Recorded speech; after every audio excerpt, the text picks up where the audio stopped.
ശ്രീപുരി ജഗന്നാഥ ക്ഷേത്രത്തിൽ നടക്കുന്ന അത്ഭുതങ്ങൾ എന്തൊക്കെയാണെന്ന് നിങ്ങൾക്കറിയാമോ? ഇവിടെ വസിക്കുന്ന വിഷ്ണു ഭഗവാൻ എല്ലാ ദിവസവും രാവിലെ രാമേശ്വരത്ത് പോയിട്ട് ഉച്ചഭക്ഷണത്തിനായി വീണ്ടും പുരി ജഗന്നാഥ ക്ഷേത്രത്തിൽ തിരിച്ചെത്തുമെന്ന് പറയപ്പെടുന്നു. അതുകൊണ്ട് ഇവിടെ എല്ലാ ദിവസവും ഭഗവാനു വേണ്ടി വളരെ വിപുലമായ രീതിയിൽ ഭക്ഷണം തയ്യാറാക്കപ്പെടുന്നു. ഇവിടെ ഭക്ഷണം പാകം ചെയ്യുന്ന രീതി തന്നെ അല്പം വ്യത്യസ്തമാണ്. ഈ ക്ഷേത്രത്തിന്റെ അടുക്കള ലോകത്തിലെ തന്നെ ഏറ്റവും വലുതാണ്. ഉള്ളിയും വെളുത്തുള്ളിയും ഇല്ലാതെ 56 തരം സാത്വിക ആഹാരങ്ങൾ ഇവിടെ തയ്യാറാക്കപ്പെടുന്നു.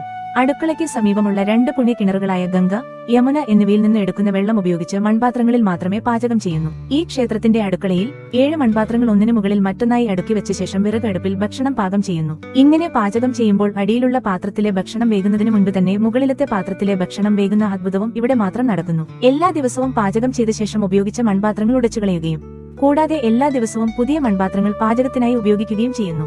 വർഷത്തിൽ എല്ലാ ദിവസവും ഈ ക്ഷേത്രത്തിനുള്ളിൽ പാകം ചെയ്യുന്ന ഭക്ഷണത്തിന്റെ അളവ് മാറ്റമില്ലാതെ തുടരുന്നു. വരുന്ന ഭക്തരുടെ എണ്ണം 2 ലക്ഷമായാലും 20 ലക്ഷമായാലും പാകം ചെയ്ത ഭക്ഷണം എല്ലാവർക്കും കഴിക്കാൻ ലഭിക്കും. എന്നാൽ തയ്യാറാക്കിയ ഭക്ഷണത്തിൽ എന്തെങ്കിലും തെറ്റ് സംഭവിച്ചാൽ ക്ഷേത്ര അടുക്കളയ്ക്ക് സമീപം ഒരു നായയുടെ നിഴൽ പ്രത്യക്ഷപ്പെടും. അങ്ങനെ നായയുടെ നിഴൽ കണ്ടാൽ ഉടനടി ഉണ്ടാക്കിയ ഭക്ഷണം കുഴിച്ചിടുകയും കൂടാതെ പുതിയ ഭക്ഷണങ്ങൾ പാകം ചെയ്യുകയും ചെയ്യുന്നു. നിങ്ങൾക്ക് ഈ ക്ഷേത്രത്തെക്കുറിച്ച് എന്തെങ്കിലും അറിയാമെങ്കിൽ കമന്റിൽ പറയൂ.